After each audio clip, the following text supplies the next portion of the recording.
a dos amigas y esperamos que llegue el amigo a la mesa de diálogo. Saludo a Beatriz Aldaco, escritora y titular del Instituto Sonorense de Cultura y miembro de esta familia sin censura. ¿Cómo estás, Beatriz? Te saludo con mucho gusto. También tú, allá en la calurosa Sonora.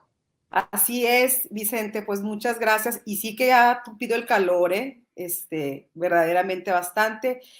Buenas tardes a tu amplio auditorio y a los compañeros que nos van a acompañar en los comentarios. Claro que sí, vaya que se está haciendo calor en Sonora. Elisa Godínez, doctora en antropología y profesora de la UNAM, también miembro de esta familia sin censura y de estas mesas de diálogo en las que se habla con total libertad. Te saludo con mucho gusto, Elisa. Hola Vicente, ¿cómo estás? Muy buenas noches a ti, a tu audiencia, a Beatriz y bueno, pues aquí ya puestos para discutir los temas. No sorprende que la oposición hable de una reforma electoral muerta, porque los que están muertos pero de miedo son ellos, mi querida Beatriz Aldaco. ¿Cómo ves esta otra iniciativa que envía el presidente al Congreso y que me parece será otra oportunidad para que la gente de a pie, el mexicano, la mexicana de a pie, eh, abra los ojos, se interese y se dé cuenta de quién es quién a la hora de decidir lo que le beneficia o le perjudica al pueblo? Bueno, pues te puedo hablar y quiero hablar, no soy especialista, tú sabes, en temas electorales, a diferencia de Mario, mi sonorense también paisano, a quien admiro y sigo. Pero mira, yo te puedo hablar desde el punto de vista humano, desde el punto de vista biográfico, inclusive, de lo que significa para muchos mexicanos y mexicanas que crecimos sabiendo, que crecimos conociendo que había, que en México vivíamos una permanente atmósfera de traición al pueblo, de fraudes electorales. Uno desde niña escuchaba la compra de los votos, el acarreo a cambio de la torta o del jugo. Algunos quieren comparar el acarreo que significaba, lo que significaba el acarreo antes cuando llevaban a la gente a las urnas a votar, pero a cambio, de manera muy clientelista, a cambio de algo, con los raites que hubo que dar a mucha gente en estas últimas elecciones, porque las casillas les quedaban a kilómetros de distancia y la gente humilde, la gente pobre no tiene manera de moverse. Y lo único que se hacía era trasladar a las personas, pero eso no significó en ningún momento compra de votos. Bueno, yo lo veo como una aplanadora completamente. Para mí, estos días son días históricos, cuando uno crece teniendo, como decía al principio, una conciencia de la injusticia que significaba tener representantes supuestamente populares, pero que no representaban al pueblo, y ve que cristalizadas las aspiraciones en esta ley, sé que todas las leyes son perfectibles, no quiero decir que esta sea perfecta, habrá que ver las leyes reglamentarias, todo lo que implica, pero creo que sí reúne la cristalización de deseos de muchos mexicanos y mexicanas de mucho tiempo. Creo algo muy importante, Vicente, creo yo que va a ser definitivo la parte didáctica, la parte pedagógica, porque muchos y muchas tenemos que ponernos a estudiar y a entender el significado de estos cambios. ¿Por qué se le identifica por ejemplo, con la votación, con el sistema electoral estadounidense? ¿Por qué de repente se habla de que se identifica con sistemas electorales de países de izquierda? Tenemos que ver el significado de que 200 representantes o antirepresentantes ya no van a estar, no va a tener presencia en el Congreso. Pero fíjate, algo que me llama mucho la atención, en los años recientes y en la actualidad, los personajes más nocivos para la democracia mexicana, algunos de los personajes más nocivos para la democracia mexicana son diputados plurinominales. Por ejemplo, Mariana Gómez del Campo es una de ellas. Aquí apunté los nombres: Monreal, Kenia, Dante Delgado, Mancera, Xóchitl Gálvez, Osorio Chong, Krill, Moreira, Alito. O sea, todos ellos, qué coincidencia, ¿verdad? Qué coincidencia que quienes han sido protagónicos en estos intentos de frenar el cambio, la transformación en México, precisamente son diputados plurinominales. Bueno, pues puedo decirte que esta novedad alienta, esta novedad viene a redondear en muy buen momento, creo, la transformación en México, aunado por supuesto, la reforma eléctrica que acaba de pasar, y que si no pasó, no pasa nada, porque tenemos a la ley de energía que respalda la soberanía mexicana. Entonces, vamos muy bien, y realmente sí, me siento muy, desde el punto de vista biográfico, personal, histórico, como mexicana que creció con todo este lastre de deficiencias y de traiciones, me siento muy, pues muy contenta, la verdad. ¿No? Muy representada, Beatriz. Dice el presidente Andrés Manuel López Obrador en la mañanera, advierte a los diputados de oposición que la gente los está viendo más que nunca. Yo he insistido durante todo el día, Elisa, que si fue histórica la audiencia, la gente que estaba al pendiente de la reforma eléctrica, nos vamos a llevar una sorpresa totototota con el tema de la reforma electoral, por lo que han hecho o dejado de hacer, lo que han significado personajes como Ciro, como Lorenzo. La gente está muy al pendiente por los plurinominales, personajes que han abusado de los puestos, como lo mencionaba Beatriz. El presidente creo que no exagera con la advertencia a los legisladores de oposición, Elisa. Sí, Vicente, en definitiva yo creo que hay una cosa que recordaremos y que hay que agradecer en este momento, que gracias a este cambio que hubo a partir del 2018 en este país, se incrementó de manera muy notable la politización de la gente, ¿no? La politización de la población. Yo, contrario a lo que el discurso de la oposición alega de la polarización y todo esto, yo creo que lo que pasa es que no quieren entender que más que una polarización como la quieren presentar, ¿no? Como una cosa mala y como algo negativo y siempre contraponiendo o poniendo como ejemplos más bien otros países, no sé, tipo Venezuela y estas cosas. Lo que no toleran precisamente es que hoy por hoy la gente de abajo, la gente de a pie, los ciudadanos que normalmente y tradicionalmente e históricamente se les estaba negada, digamos, el reconocimiento de su participación y de su capacidad de incidir, pues ahora ya no. Toda esta gente está despertando, una más, otra menos, pero ahí va. Y una cosa que, como te digo, vamos a tener que agradecer a este gobierno y a este presidente es precisamente la politización que ha generado, ¿no? Y cuando digo la politización que ha generado, me refiero en concreto a la labor pedagógica que hace todos los días, que no es lo único, ¿no? Pero que es algo muy, muy, muy particular y muy especial y muy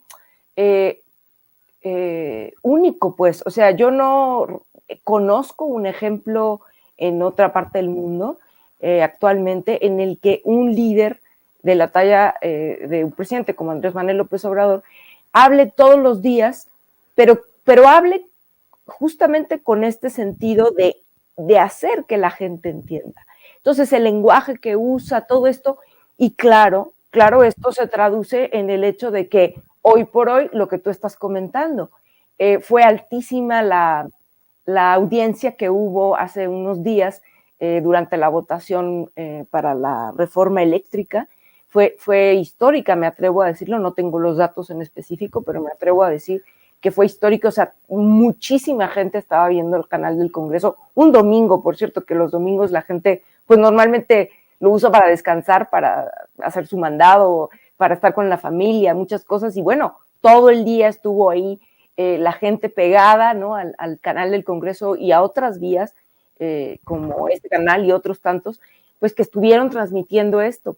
Y otra cosa que a mí me parece importante resaltar, que va un poco de la mano con esto, es también la muy alta participación que hubo en la consulta por la revocación del mandato. No se nos olvide que lograr una participación de prácticamente 17, 18% del padrón electoral no es nada desdeñable. No quiero entrar ahora al tema de cómo se votó, pero el punto es que si eso no nos indica que la gente está interesadísima en participar, y peor para quienes llaman a no participar, peor para quienes llaman a hacerle el vacío a estos ejercicios y a otras tantas cosas más, peor para ellos, porque lo que está sucediendo, y creo que va a suceder, es que este proceso ya no hay vuelta atrás, es irreversible. O sea, la politización es algo que difícilmente se va a perder, y qué bueno, qué mejor. Bueno, ¿qué les parece si para continuar el diálogo, porque sé que tienes también que correr algunos compromisos, querida Beatriz Aldaco, vemos y escuchamos, mencionabas tú eres la culpable, Beatriz Aldaco, mencionabas a Mariana Gómez del Campo, a la sobrina de Calderón y de Margarita Zavala, la plurinominal diputada del PAN, se subió a tribuna hoy, y esto es parte de lo que dijo, para que vean el nivel que se está ya manejando en la oposición, que lo exhibimos seguido aquí en Sin Censura, pero es importante rumbo a este otro debate histórico por la reforma electoral. Ordinario. Les debiera dar vergüenza lo que han venido haciendo en los últimos meses en este Parlamento. Ustedes se han convertido en levantadedos del presidente de la República.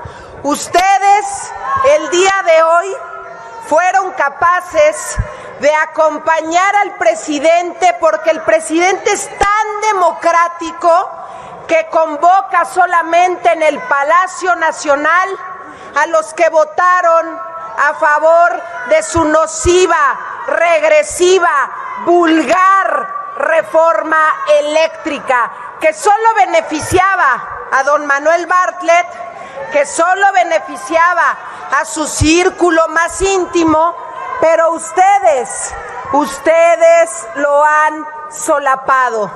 Ustedes esta mañana demostraron que están arrodillados, y eso les duele porque en el fondo, y me lo han compartido muchos de sus compañeros y de sus compañeras, les da pena, no les queda de otra. ¿Por qué? Porque está a la vuelta de la esquina el 2024, y ustedes saben que si se portan mal con el Mesías, con el inquilino de Palacio, no les va a tocar. Tienen que estar a sus órdenes para que verdaderamente les pueda dar sus obras, sus migajas. Yo quiero decirles, es increíble que aquí la mayoría de Morena y sus aliados se hayan dedicado a tratar, porque solamente trataron de repartir dinero previo a la reforma eléctrica, de repartir embajadas, de repartir lo que estaba a su alcance. Y créanme que eso se llama... Bueno, Mariana Gómez del Campo llama Mesías, inquilino de Palacio, a los legisladores les llama levantadedos, pero ella es la que anda poniendo o interponiendo denuncias por una campaña de odio de Morena y del presidente por llamarlos traidores a la patria. Pues preparémonos a mucho de esto, mi querida Beatriz Aldaco. Sí, mira, no tiene comparación, porque como lo hemos visto estos días y lo comentamos el programa pasado, lo de traición a la patria no tiene discusión, es una descripción, no es un insulto, es una descripción de una actitud, de una posición, de una serie de legisladores a quienes no les importa la soberanía, que prefieren que el país sea repartido, como ella está hablando de repartición, bueno, que el país siga siendo repartido como lo fue durante muchos años a empresas particulares, a negocios personales, a empresas extranjeras. Esa es realmente la peor repartición. Entonces, una cosa es describir, y creo que tú en un tuit pusiste una frase que representa en buena medida lo que quiero decir. Si tú votas por una propuesta, si tú votas por una iniciativa o estás en contra de una iniciativa y se te describe en función de lo que tú realizaste, de lo que tú ejerciste dando tu voto, te sientes orgulloso, lo defiendes, no te da vergüenza. Y lo comentábamos la vez pasada, les da vergüenza que los llamen traidores a la patria cuando lo podemos comprobar en la misma Constitución. Ahora, ella regresa y también son muy poco originales, ¿no? En sus insultos, porque regresa a utilizar los mismos motes de hace ya bastante tiempo, desde las elecciones de 2012, 2006, no pueden acuñar nuevos términos, el Mesías, pues tú sabes de dónde viene lo de Mesías tropical, de qué, en qué revista se publicó aquel nefasto texto que hablaba sobre López Obrador, lo de inquilino de palacio, ¿no? Como si realmente vivieran en el palacio. Entonces, ellos, lo que brota de las entrañas y de la furia de Mariana Gómez del Campo y de otros de sus aliados y secuaces en la Cámara es precisamente el insulto ante la falta de argumentos, lo que comentamos siempre, lo que visible siempre, y se recurre a la burla, al insulto. Me tengo que ir en unos minutos, pero quiero mencionar algo que me parece muy importante. A mí me gusta mucho el nuevo nombre que se propone para el antiguo INE y el antiguo IFE, Instituto Nacional de Elecciones y Consultas. O sea, se está llevando al mismo, a la nominación de la nueva estructura para regular las elecciones en México, se está llevando tanto la democracia directa, la democracia representativa que ya existe en México, como la democracia participativa al poner elecciones, que son las elecciones que dicta la Constitución, que se tienen que hacer cada determinado tiempo en los niveles de gobierno, en los distintos niveles de gobierno, pero también está institucionalizando y poniendo en la ley ya las consultas. Este instituto de aquí en adelante se hará cargo no solo de las elecciones,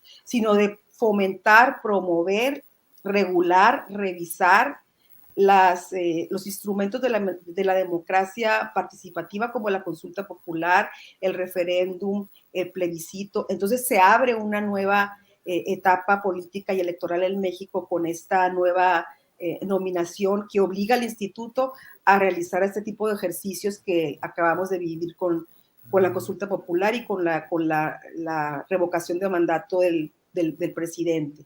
Entonces, creo que son momentos históricos de este año, de este 2022 que estamos viviendo, con lo que ocurrió con la reforma energética y cómo finalmente el litio sigue siendo, por supuesto, propiedad de la nación, a pesar de los partidos en contra de la soberanía nacional, y cómo estamos ya abordando este tema de la reforma electoral tan clamada y tan añorada y tan soñada por muchos mexicanos durante muchísimo tiempo. Querida Beatriz, sé que tienes que correr a un evento. Me quedo con Elisa. Con mucho cariño te mando un abrazo. ¿Por qué no cerramos invitando a la gente a tus redes sociales? Con mucho gusto. Tengo mi Facebook muy activo. Es Beatriz Aldaco. Así me encuentran. Es un muro libre, hay bastantes discusiones interesantes. Y también ahora próximamente en la nueva revista Sentido Común se va a publicar mi columna Suave Matria en la revista Sentido Común, que dirige Fabricio Mejía, y donde están un grupo muy destacado de participantes en el consejo editorial de esta revista, como Lorenzo Meyer, Elena Poniatowska, Pedro Miguel, en fin, gente muy comprometida sobre todo con la cuarta transformación, y la página se llama www.sentidocomunmx.com. Así está, así la pueden encontrar en internet. Y pues mucho gusto de estar en tu programa, Vicente. La próxima me quedaré hasta el final. Gran gusto también de escuchar a Elisa, con quien coincido en lo que ha dicho, en lo que ha comentado. Y un abrazo muy fuerte también a tu auditorio y a tu muy amable siempre equipo de trabajo de colaboradores de Sin Censura.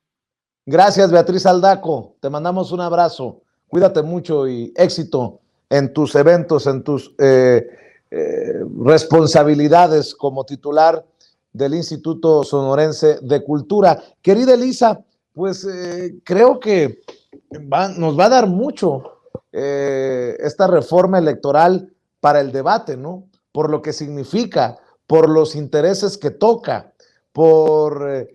bueno, no vamos muy lejos, empezando con si desaparecen los plurinominales o no desaparecen los plurinominales. Lo importante, diría Lina Duarte hace unos minutos aquí en la anterior mesa de diálogo, es que la gente está interesada, que la gente está avispada. Esto también es histórico, Elisa, en momentos en que hay, y lo leía en un tuit tuyo hace una hora, que muchos de estos políticos actúan con frivolidad, andan en pasarelas y de todos los colores y de todos los sabores. Lo mismo veía en la pasarela de Adela Micha a Sergio Gutiérrez Luna, el morenista, diputado, presidente de la mesa directiva de la Cámara de Diputados, que a la alcaldesa en Cuauhtémoc, Sandra Cuevas, gracias a Jaime Reyes por los $50 de superchat que nos envía, que lo mismo veía a Miguel Ángel Osorio Chong, a Claudia Ruiz Massieu, a Miguel Ángel Mancera, y son muchos de estos los que van a debatirnos o van a debatir para el pueblo de México estos temas relevantes. Eso también lo está viendo la gente, Elisa. Lo que decíamos, o sea, hace rato me preguntabas un poco lo mismo. La gente está muy, muy atenta, y esta politización de la que hablaba yo hace rato y es parte de lo mismo. O sea, afortunadamente hoy tenemos redes sociales y la información corre muy rápido y nos enteramos de manera muy veloz de lo que está sucediendo. Entonces, pues bueno, si hay políticos que hoy por hoy les gusta y les parece aceptable compartir espacios con gente pues que le ha hecho tanto daño a este país, pues bueno, muy su gusto y muy su responsabilidad, pero también es un hecho que la gente ya no nos chupamos el dedo, ni dejamos de darnos cuenta, ni dejamos de señalarlo. Fíjate que a mí, ahora que comentabas esto, me parece que coincido totalmente con lo que mencionas que dijo Alina, que lo que a mí me parece más importante es que, digo, yo, por ejemplo, no soy especialista en política electoral, entonces no puedo, la verdad, entrar en los detalles hoy mismo porque me falta analizar y estudiar mejor lo que se presentó y, bueno, lo que se anunció más bien, pero lo que es un hecho es que, como dices, nos va a dar para mucho en la discusión y qué bueno, qué mejor, qué maravilla que estemos enterados. O sea, independientemente, no digo que no sean importantes tomar en cuenta lo que dice la oposición, a mí me parece que en general lo que hemos visto y lo que hemos visto en este caso y antes en otros temas, son críticas muy vacías. O sea, la oposición, ya sabemos, no tiene argumento, no tiene propuesta, no tiene proyecto, y bueno, lo único que le queda es recurrir al insulto.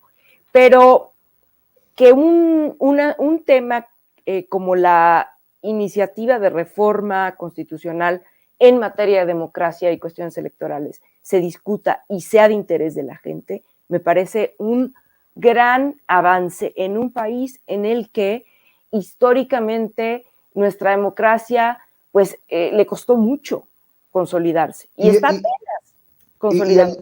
Y Elisa, aparte, más allá de los detalles de la misma iniciativa, las discusiones que surgen alrededor. Por ejemplo, hoy el presidente dijo que tristemente México es el país con más fraudes electorales en el mundo. Está para el debate, pero también está para el análisis. Y luego confirmó o retomó los dichos de Lozoya de que el mismísimo Enrique Peña Nieto había ordenado lo de los moches para Ricardo Anaya para la aprobación de la reforma energética en el 2013.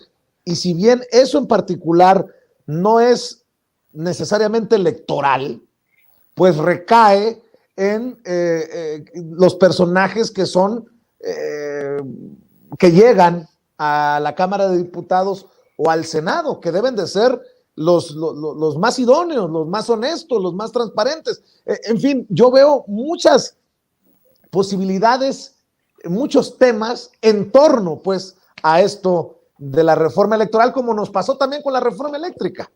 Sí. Sí, totalmente. Fíjate que esto que mencionas, que como dices, no es directamente una cuestión que se relacione con la iniciativa de reforma en materia democrática, pero este tema que mencionas de que AMLO confirmó que Lozoya habría dicho que Enrique Peña Nieto le ordenó pagar el soborno a Ricardo Anaya, ¿no? Pero no olvidemos para qué fue ese soborno, fue para votar la reforma energética de 2013. Entonces, ¿qué significa esto? Para mí es la comprobación, ¿no? de un grado de simulación muy alto que había precisamente en el régimen anterior. Y cuando digo simulaciones, me refiero a simulación también en los más altos pues, órganos de decisión de este país, como el Congreso. ¿Por qué? Porque, bueno, esta gente no votaba por convicción, digo. Ricardo Anaya, muy probablemente en términos ideológicos, el PAN hubiera propuesto una reforma igual o peor que la que propuso Peña Nieto en 2013. Pero lo que aquí me interesa resaltar es que todo lo acabaron reduciendo a un negocio, a moches. ¿A qué me das que te doy? Y que no era para nada tenía que ver con el interés público, no tenía que ver con el interés del país, no tenía que ver con el interés de la nación, tenía que ver con sus propios intereses. Y bueno, ahora esto me hace pensar también en quiero hacer este salto, pero van a ver por qué. Porque en esta votación que tuvimos hace unos días en el Congreso, para ver si se aprobaba la reforma eléctrica, que, bueno, no se consiguieron las 2/3 partes para alcanzar la mayoría calificada y que se pudiera aprobar esto, quiero resaltar la diferencia. La diferencia entre, ahora sí que nosotros y ellos, es que nosotros sí creo que con esto se está recuperando, digamos, un grado, poco a poco se está reconstruyendo la dignidad de la política. Y cuando digo la dignidad de la política me refiero al hecho de que, pues sí, lo intentamos, no se logró ese número que se necesitaba, pero no tuvimos que recurrir a hechos indignos, como pagar moches, aceptar negociaciones indecibles. Sabemos perder, cosa que ellos no saben hacer. Porque en realidad el presidente mismo lo dijo. A ver, nosotros estábamos blindados, porque de algún modo sabíamos que podía suceder eso, pero lo significativo del hecho de decir, pues de acuerdo, no la ganamos en esta ocasión, pero en contraste con ellos que no participan y no se animan y no compiten si no tienen garantizado el triunfo. Y si no lo tienen garantizado, pues ven cómo, y andan comprando y andan repartiendo moches. Entonces, me parece que sí es muy importante y sí se relaciona, sí se acaba por relacionar con lo que vamos a ver y las discusiones que se van a dar por esta iniciativa de reforma en materia de democracia, pues porque justo de lo que se trata también es de darle o devolverle un poco de dignidad a la función política, ¿no? Yo no puedo admitir que digan las voces de la oposición, ay, se quiere destruir al INE, hay que defenderlo.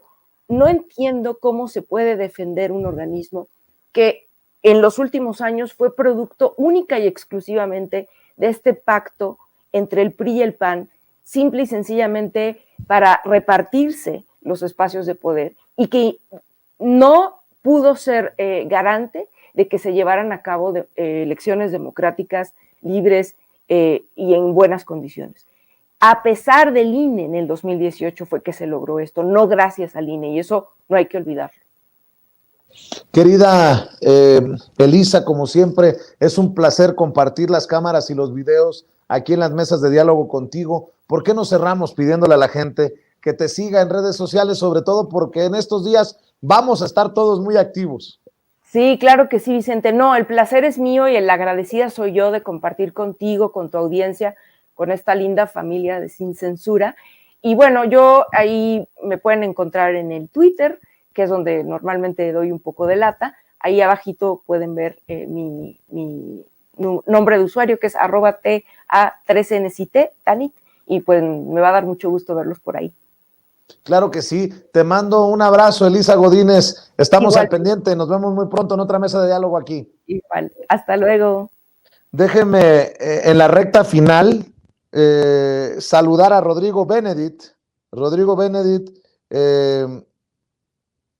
quien ya está listo para hablar sin censura, economista experto en temas energéticos, quien también puede darnos sus opiniones siempre interesantes sobre un día bastante cargado de información. De hecho, le adelanto que algunas cosas se nos han quedado en el tintero, como esta reconciliación de Gabriel Cuadri con una de las diputadas trans en la Cámara de Diputados. Lo vamos a abordar mañana en la primera edición de Sin Censura con Vicente Serrano. Rodrigo, te saludo con mucho gusto. ¿Cómo estás? Contrario, Vicente, muchas gracias por el espacio como siempre y lo rico que son estas conversaciones.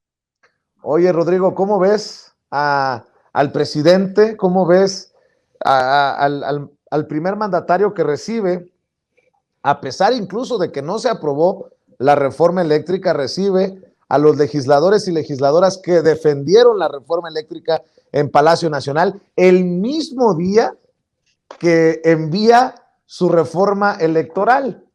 Bueno, ha sido un día pesado para una oposición que no da una, pero también un día muy rico en declaraciones y en temas, ¿no?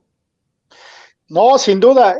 Creo que ya existe en este momento una narrativa mucho más radical, en el sentido que el mismo presidente anunciaba cuando tomó, no cuando tomó posición, sino cuando fue el cierre de la campaña en el Estadio Azteca, que recordamos como el AMLO Fest, que decía que su gobierno iba a ser radical y que radical venía de raíz, y que recuperar la raíz venía, pues, en parte de su programa, como pues retomar la democracia, ya no solo como un hecho procedimental, que es esta escuela que nos vendieron durante mucho tiempo, es decir, con la democracia como un mero procedimiento donde va el ciudadano, deposita su voto, y luego ni siquiera hay una correlación o formas de que el ciudadano se defienda ante las falsedades de lo que le prometieron en campaña, el programa que le pronunció su candidato al cual votó y tal vez ganó, contra la realidad de lo que está haciendo. Y eso pasó pues nada más y nada menos que, por ejemplo, con el PRD y el Pacto por México en 2012, mientras el presidente López Obrador hizo una campaña de fuerte contraste, como ha sido su historia de vida, contra el neoliberalismo, contra los privilegios y contra los contubernios de una clase política con la oligarquía económica de México. Apenas se dieron los resultados como ganadora Enrique Peña Nieto, el PRD se fue a pactar con él para hacer el pacto con México. Y bueno, entendíamos, porque así pues pasó del régimen de transición democrática, donde veníamos de un PRI que ganaba todas las elecciones, y que en un momento fue necesario, digamos que separar quién organizaba las elecciones de el gobierno como tal, con esta lógica antiporfirista de gana quien cuenta los votos que decía el general Porfirio Díaz, a decir, bueno, vamos a ciudadanizar, y la verdad es que el primer INE, el que encabezó José Goldenberg, pues era un INE interesante, en donde en realidad los partidos se pusieron de acuerdo en poner perfiles ciertamente ciudadanos, y después de ahí, en lo que se convirtió el INE fue en un órgano más donde las cuotas y cotas de poder se reflejaban, pues sin duda, ¿no? Y había alguno o dos excepciones de consejeros electorales que le lavaban la cara al instituto y que pues son pues unas excepciones como tal, pero después veíamos ir y venir como puerta giratoria sin ninguna duda, a consejeros que luego terminaban siendo senadores de partidos, diputados,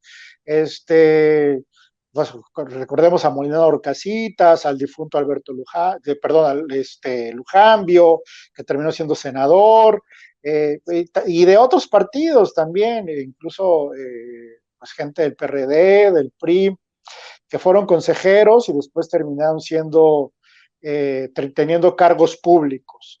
Y el presidente López Obrador, con esta reforma que propone, ciertamente es radical, y es radical porque regresa a la raíz, y la raíz es la Constitución, que dice que la democracia, más allá de un sistema, es un modo de vida donde el ciudadano y las personas tienen en todo el momento la capacidad de decidir sobre pues su libre desarrollo, tanto de personalidad como hacerse de derechos, ¿no?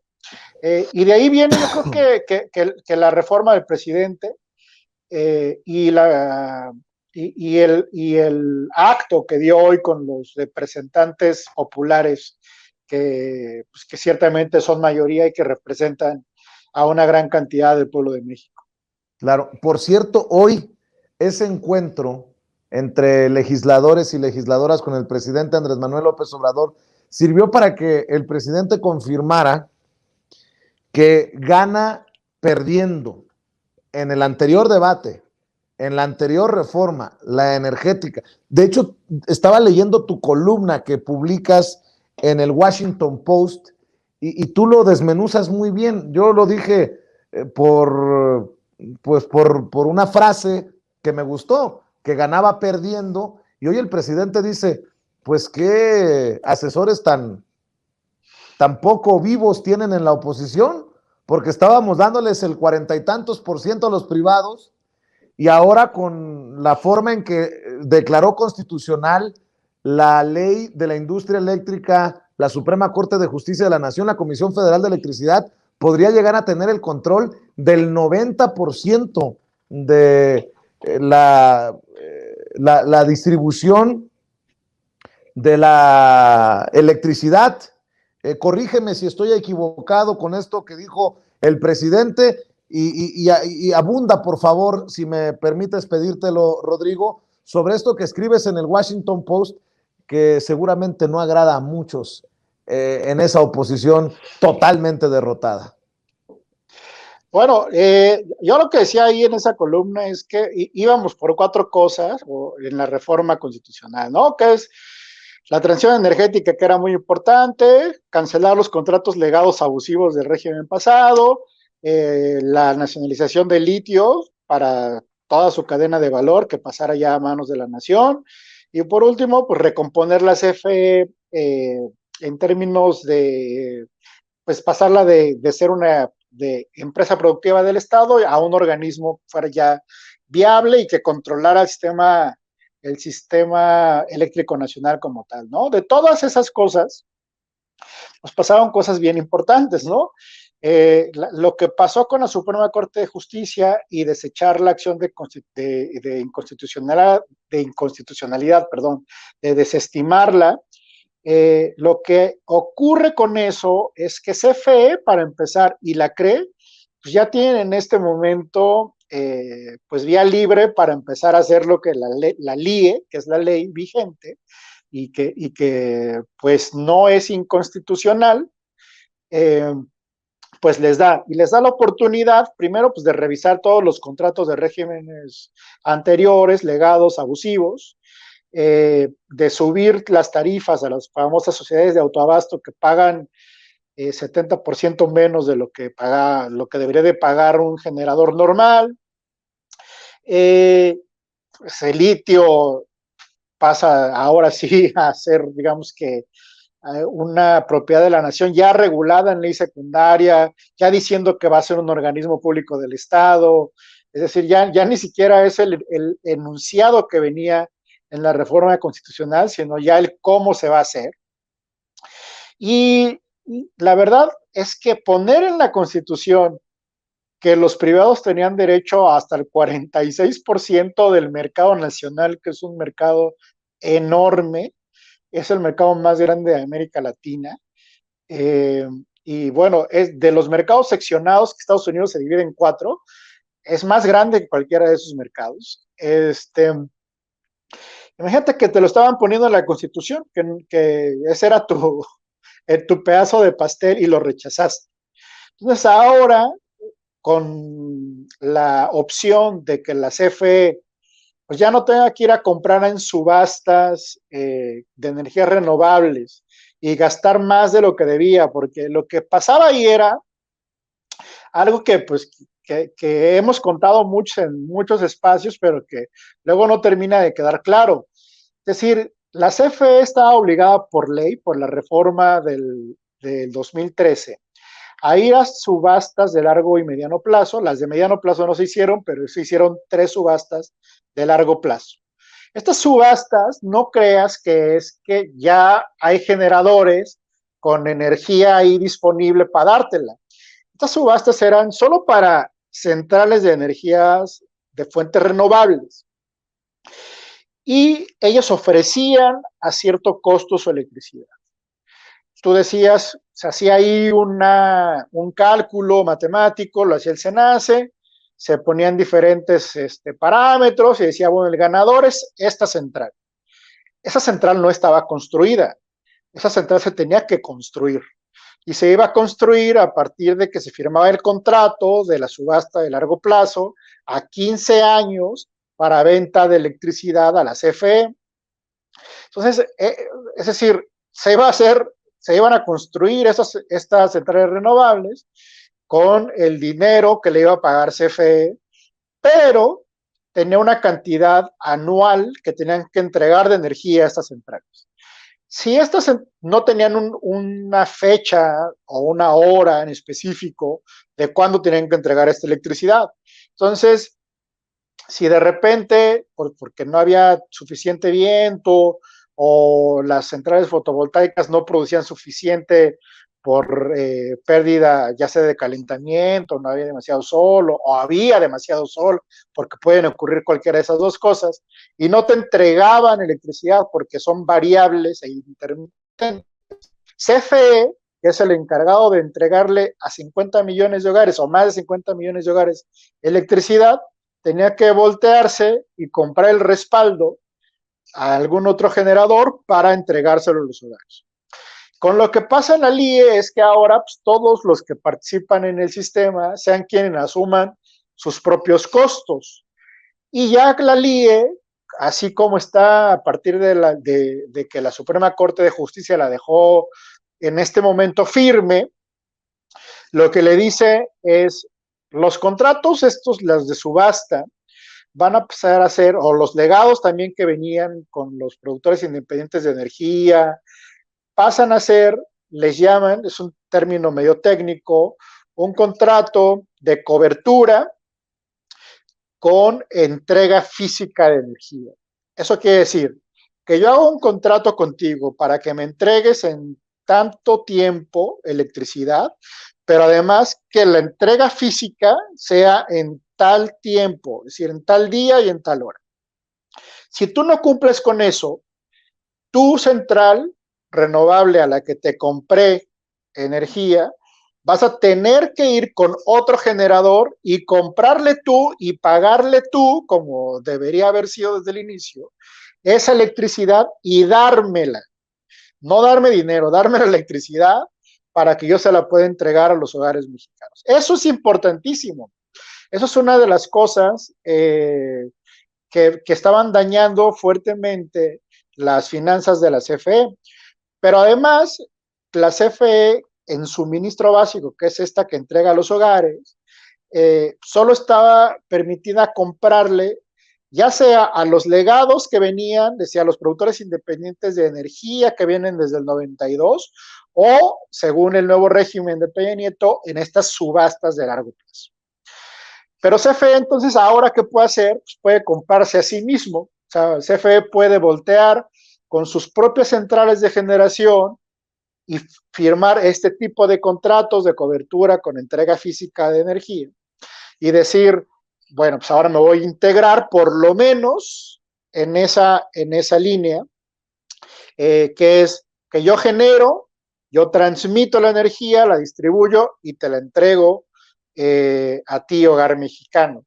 Y eso reduce costos porque ya no hay intermediarios que le vayan subiendo su cachito de ganancia a cada parte de la industria, como sucede en cualquier otra parte, ¿no? Si uno compra quesos o yogur, pues el que tiene la vaca, el que tiene la leche, el que transportó, luego hizo el queso y el que te lo vendió en el abarrote final, pues cada uno se va ganando su pedacito de utilidad, que lo cual está bien, así funciona la economía, pues, ¿no? Pero pues en la energía, si tú puedes estar completamente integrada y puedes generar, transmitir, distribuir y venderle al consumidor final, te abarata los costos y eso está demostrado por gente muy seria en la academia de estas universidades que les gusta mucho a la oposición y a los neoliberales mencionar. Entonces, ese tipo de cosas son las que se pueden hacer aún sin la reforma constitucional aprobada. De hecho, pues como bien decías tú hace rato, mi buen Vicente, pues ahora podemos producir ya de inmediato pues más de lo que la Constitución decía que le teníamos que otorgar a los privados, ¿no? Porque entre lo que les revisamos, por ejemplo, esta famosa planta de Iberdrola en Nuevo León, que se llama Dulces Nombres. Esa planta de Iberdrola, es que las historias ilustran más que cualquier otra cosa. Esa planta de Iberdrola es uno de los productores independientes de energía, si no es que el primer productor independiente de energía. Esa planta de Iberdrola la contrató CFE para que le vendiera en exclusiva electricidad a CFE y CFE le pudiera entregar a los hogares del norte pues esa energía eléctrica.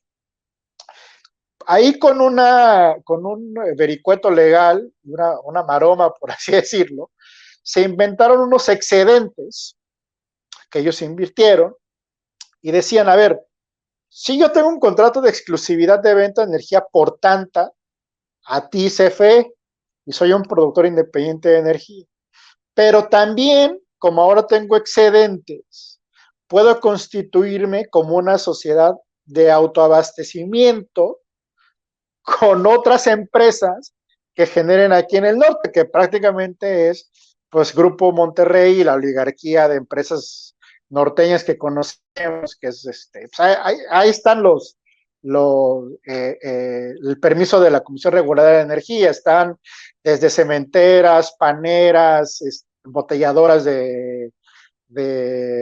sea, refresqueras, tiendas de autoservicio, el minoreo, cementeras, que fue esta factura que presentaron en el Pleno durante la discusión de la reforma energética. Entonces, esa planta de Iberdrola que se pagó con el dinero de CFE, porque se hizo un contrato con ellos para que nos vendiera, o sea, no vinieron a arriesgar su capital, o sea, se les hizo un contrato de largo plazo por 25 años. Ellos pidieron dinero prestado, se instalaron, nos vinieron la energía que quisieron y luego se crearon unos excedentes y con esos excedentes vendían además energía a cementeras, a refresqueras, a panificadoras, pagando, porque las sociedades de autoabasto pagan 70% menos de lo que pagaba la misma CFE por la entrega de energía de esa misma planta. O sea, date cuenta del robo en despoblado que era esa cosa. Bueno, por eso digo que las historias llegan a ser más ilustrativas que los términos técnicos, y eso es lo que permite la LIE terminar. Para empezar, esa planta no se va a despachar, ya terminó su contrato de 25 años, y además se la cree en este momento, la está investigando para multarla porque vendió, revendió y enajenó energía a empresas terceras, cosa que tenía prohibido, simulando un régimen de autoabastecimiento. Entonces, bueno, pues no sé si ganó perdiendo el presidente, pero por lo menos errores importantes que se crearon desde el 92 y se aumentaron en 2013 con Peña Nieto, se están empezando a corregir gracias a las políticas del presidente. Pues qué bueno que nos das luz con tu conocimiento del tema, Rodrigo Benedict. ¿Por qué no cerramos invitando a la gente para que lea tu columna, para que te siga en redes sociales? Bueno, pues muchas gracias. Ahí estoy en Twitter generalmente como RO Benedict, ahí como aparece en la pantalla, y en las otras redes sociales como Rodrigo Benedict. Y ahí está colgada la columna del Washington Post que mencionas, donde explico pues a detalle lo que ha pasado y lo que viene. Muy bien, pues estaremos al pendiente, te estaremos molestando, porque sé que estos debates continúan y continúan fuerte. Por lo pronto te deseo buenas noches, Rodrigo, estamos al pendiente. A ti un fuerte abrazo y al auditorio también. Gracias, Rodrigo Benedict, hablando con nosotros sin censura. Bueno, pues estamos ya para cerrar. Le agradezco a los compañeros de producción que hacen posible la transmisión. A usted también, gracias por sus aportaciones económicas, por los... Amigos, amigas, regresamos en breve, pero mientras seguimos hablando sin pelos en la lengua, sin censura, usted puede suscribirse a nuestros 3 principales canales en YouTube. Sin Censura Media, en donde tenemos más de 1.600.000 suscriptores, Sin Censura TV, en donde tenemos más de 1 millón de suscriptores, y en Sin Censura Presenta, en donde queremos llegar muy pronto a los 100,000 suscriptores. Si usted ya está inscrito en Sin Censura Media, suscríbase en Sin Censura TV. Si ya está suscrito en Sin Censura TV y Sin Censura Media, suscríbase a Sin Censura Presenta. Recuerde que es gratis, no tiene que sacar un solo centavo de su bolsillo para apoyarnos. Dele clic en la campanita para que los señores y señoras de YouTube envíen las notificaciones cuando estemos transmitiendo en vivo y en directo o estemos subiendo videos. También nos puede seguir en Twitter en @Vicente Serrano y hasta en Instagram. Ojo, también estamos en Instagram. Son nuestras redes sociales y con el apoyo de ustedes seguimos creciendo, porque con ustedes todo, sin ustedes nada.